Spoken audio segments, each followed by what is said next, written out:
All right, guys, this is Jasvinder Khalsa here for cryptocurrencyinvesting.news and coinfeeds.com. I've got the pleasure of speaking with Stephan from Slock.it. So, we've been talking a lot during this expo, the Blockchain 2017 Expo. It's been great running into you this whole time, but glad we can get to sort of sit down, speak, and sort of really kind of formally get into it. So just to start at the beginning, Slock, just kind of break down Slock.it for me, and we'll go from there.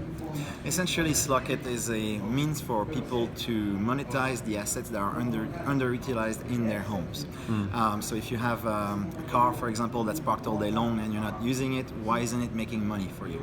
If you have an office space which is not used at weekends or nights, then maybe some students would love to use it for their new startups. So that's pretty much the concept of it, monetizing underutilized assets. So, So what immediately comes to mind for me is just, when usually people seek solutions for things that they personally consider to be a problem. I found in business that people who try to, do that by sort of trying to read the marketplace. It's like Tim Ferriss says. He says, scratch your own niche first. Probably we have enough in common that if something's bugging the hell out of you and you fix it, you're going to be solving someone else's problem. So with that in mind, what was the inspiration to go in that direction? Well, that's a good question. The reason why Slock.it came to happen was myself and Christoph, my co-founder, were both at Ethereum back in the very early days of Ethereum. Right. And we had the chance to talk to a lot of people that were coming to learn about Ethereum and trying to gather what would they use it for? Where did they see the value of this technology? Because you can use it for just about anything. We've seen in this show, we've seen financial applications, gaming, social media. One thing that kept on coming back was this concept of the IoT and autonomous machines. And that's something I've always been fascinated by. I've listened to Mike Hunt's presentation at the Turing Festival in Vienna in 2013. I wasn't into Bitcoin at the time, I just knew about it. And he described a self-driving car that owned itself, and there was a great philosophical question about it. Is it owned by Google? Is it owned by the guys who manufacture the car? Is it owned by the crowdsource type people that are putting the money together to get the car together, or is it the car that owns itself? And it may sound very futuristic, but realistically we have self-driving cars today. They probably drive themselves not too far away from here in Palo Alto, but they are pretty useless on their own. They cannot pay for their own electricity, they cannot open the gates when they're trying to get out of the parking lot because they can't pay. They cannot pay for anything, really. They can't even pay for their own parking And if they could, whose money are they using? Exactly. Yeah, doesn't that person own the car? Right. So I like the idea, very long term, of a complete machine economy. You talk about scratching your own itch. I think for me there is an obsession with the concept of machines that own themselves, and users having control over their own data. And that's not to say that the data would be on the blockchain. To the contrary, it certainly shouldn't be on the blockchain because, as you know, it's public. Right. But it should be on their devices that are intelligent enough to know their buying patterns. And say a washing machine could understand that you have children, that you play sports, that there's 4 of you in the house, and buy detergent at the most optimal moment in time in order to get a preferable price in this machine-to-machine economy. So other machine would be selling you the detergent, if you say. So ultra-optimized type of economy. Right. That's really inspired by Vitalik and Gavin from Ethereum. Right? We really came up with this concept of Web3, singleton at scale. So that's where it stems from.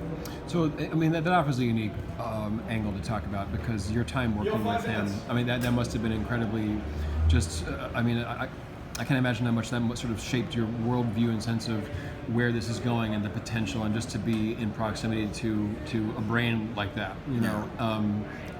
I guess talk about that a little bit. Yeah, sure.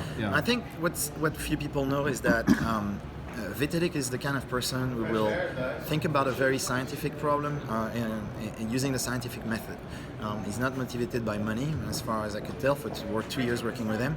He was really interested in understanding how can he further this blockchain technology to make it, for starters, Turing complete, and then eventually scalable, and using new proof of work algorithms, and even moving on to proof of stake, for example. Right.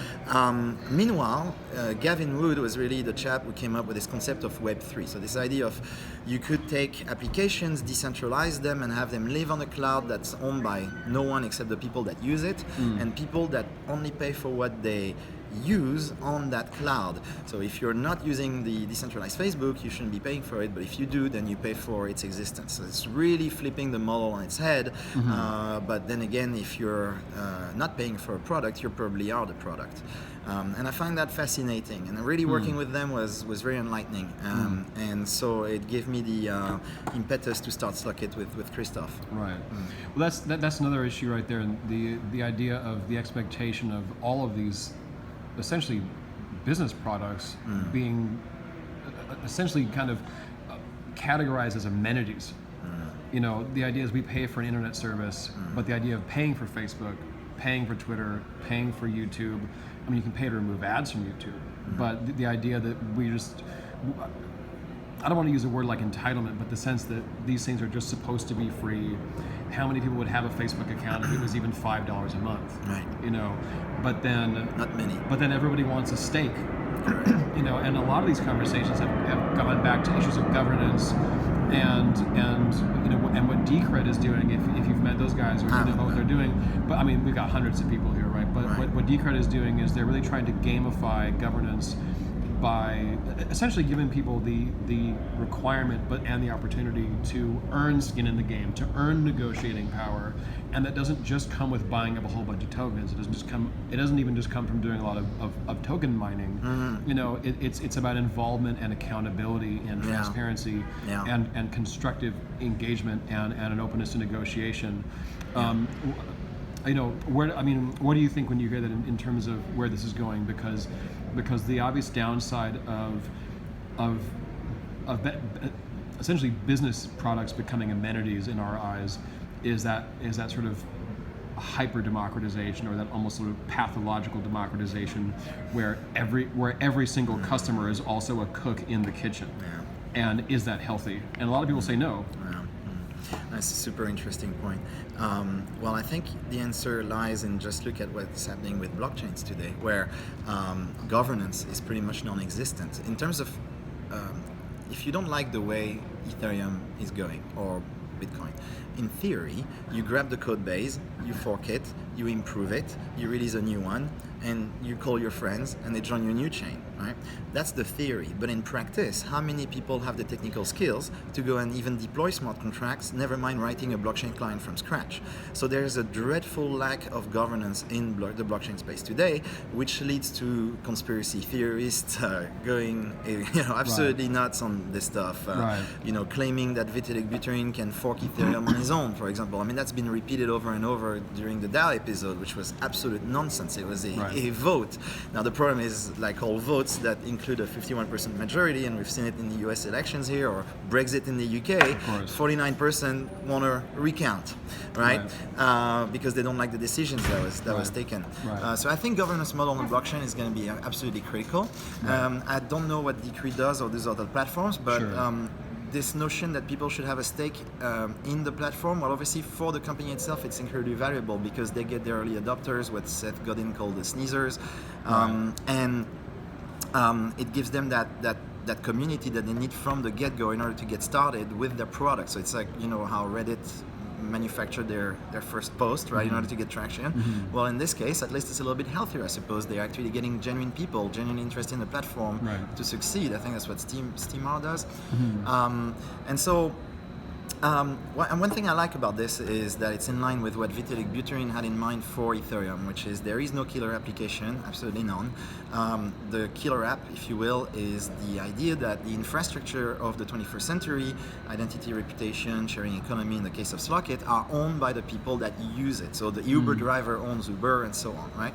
I find that absolutely fascinating. Yes, it sounds a lot like a co-op, but it could work, and it's certainly healthier than having Uber driver. We started on 5% commission. I think now they're up to 30%. You know, what's next? 50%, 60%? It becomes a slave economy, right? Well, they own the entire thing at one point. Exactly. I mean, they can turn it off, and they're not obligated to operate in every country. You know, what if you're in a country that doesn't support the payment system that these Airbnb-like companies are using? You're out of luck, really. So what blockchain does is it transcends jurisdiction, allows people to build their own business, encourage micro-entrepreneurship.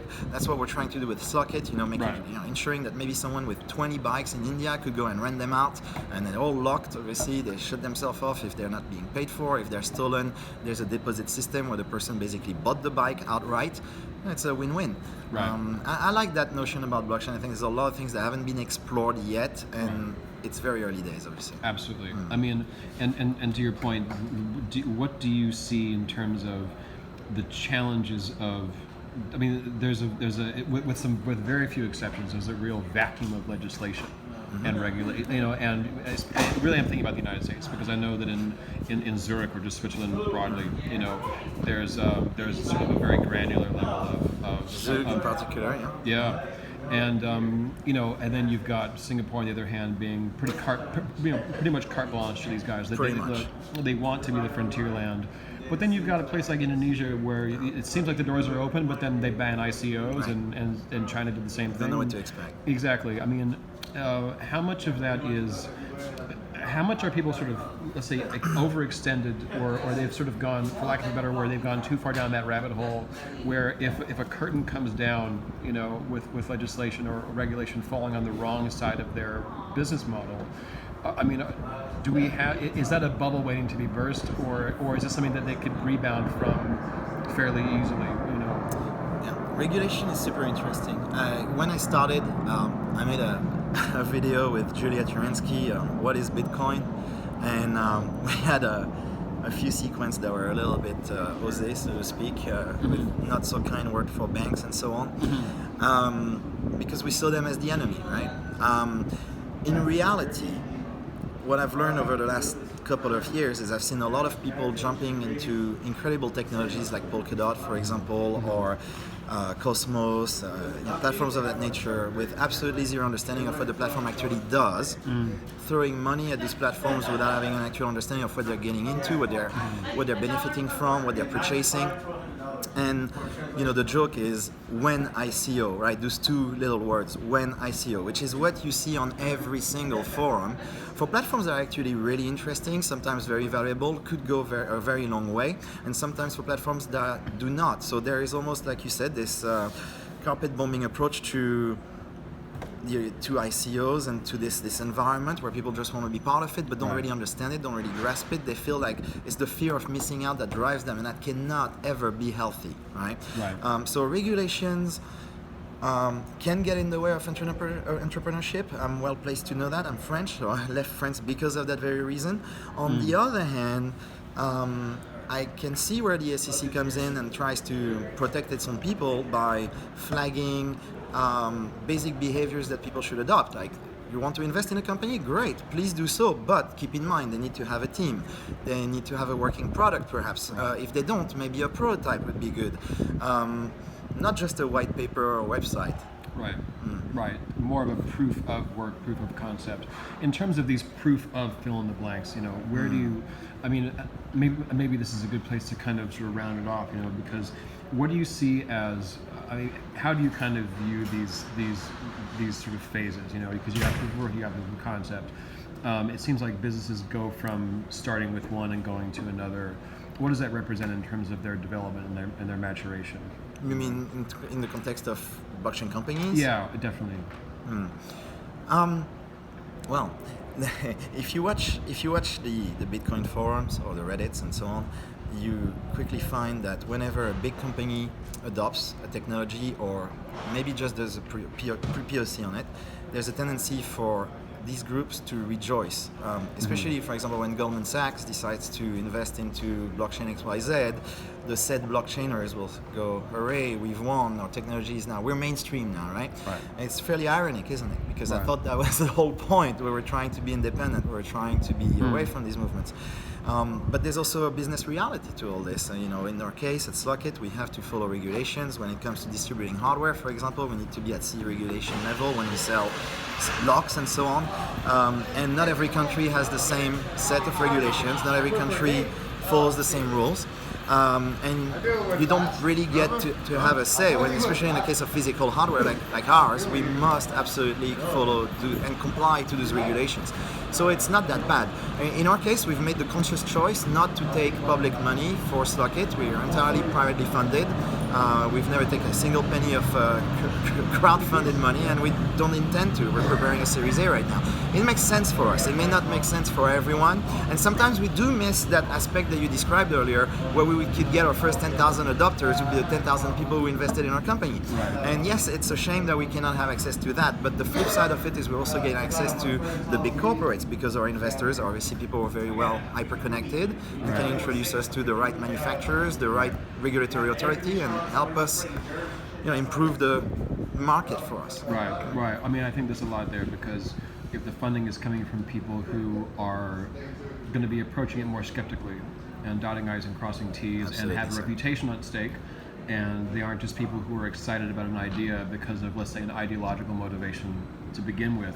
Thank you. Because That's very true. Because to think that to just invest in something is a sign, I mean, you see someone betting on a horse, and it's almost like that's become the horse has won the race. But what do you think my investors do not want to be named? Right. Right? Because they Right. have a reputation, because these Right. guys are super well known, and they simply know that this is a very fledgling environment and it could very well fail. When we work with large companies, I can't name them obviously, but you'll find that we tend to advertise the fact that we work with their innovation departments, not the actual company itself, because it's too much of a gamble for those large corporates.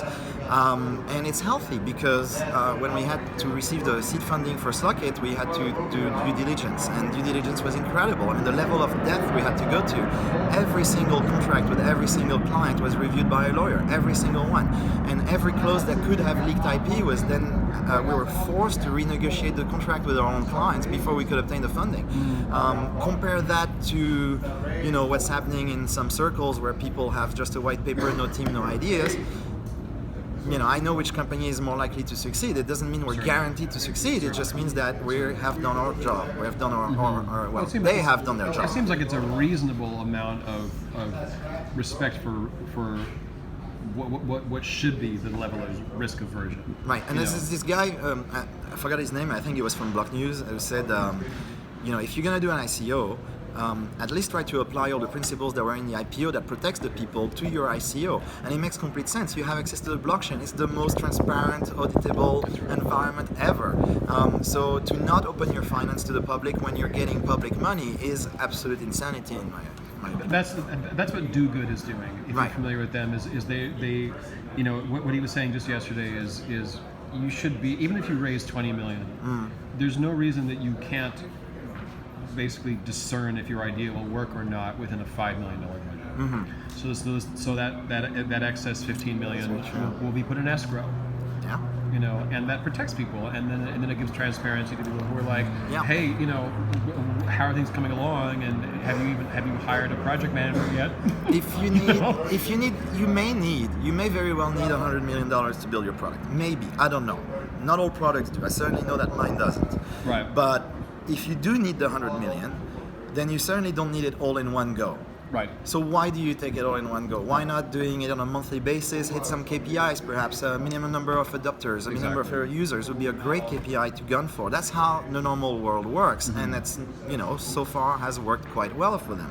And there are various points of pivot or persevere, Yeah. and that amount is spent, sort of crossing those bridges, I think, going to the next phase, and it just makes sense to bring more accountability. I think what I see happening a lot is people being essentially forced to draw a distinction between decentralization and like hyper democratization. Just because it's decentralized doesn't mean that it's just a bunch of kids at a slumber party on angel dust and there's just no rules and everyone's just running around doing whatever the heck they want to do. Absolutely right. Not to make a crass example, but No, I mean that's absolutely how right. I I mean the only decentralized system I can think of are the AOs, right? And they're actually great governance systems. We're seeing them being implemented just absolutely everywhere right now. We've deployed one with Siemens recently for a charity, worked very well, no admin cost, 100% of the money go to the kids, it's beautiful, right? It's great to organize blockchain, and it's great to actually organize companies as well, and we've seen this failed experiment with VDAO, which was an offshoot of the framework that Slock.it had released, and they went and rolled with it, and the code had a bug and it failed, but that was truly decentralized, and I think it will come back because there was a lot of people interested in this concept, and the whole proposal framework around it meant that people had to validate the proposals that were made to the DAO before any money would go out, and the money certainly wouldn't go out or have gone out in tranches of 60, 100 million. It would have been 10, 20k here, 10, 20k there, maybe 100k for something. It would have been very granular because people are smart. They actually understand that the ones that do participate, right? It's the ones that do take part in the governance are smart, right. Because it's their money. So of Right. course they're going to be smart about it, Right. and they would have wanted to see a lot more due diligence. And instead, because of the failure of the DAO, which was unfortunately mixed with the concept of a DAO, which came from Vitalik Buterin himself back in the days of the white paper, Right. now they think, oh well, it's dead, so let's just centralize everything on the blockchain, which is a sin in my book, and just have one multi-sig wallet, and we'll call that decentralized. That's not decentralized, that's Right. centralized. It's a single point of failure. It's a bloody There's bank nothing account. decentralized about it. Right. Right. Right. Exactly. Well, Stephan, it's really been a pleasure talking about this. Thank you. Fantastic. That's I've been really looking good. forward to this for the last 2 days, so I'm really happy that we got the chance to sit down like this. Thanks so much. Thank you so much. Awesome.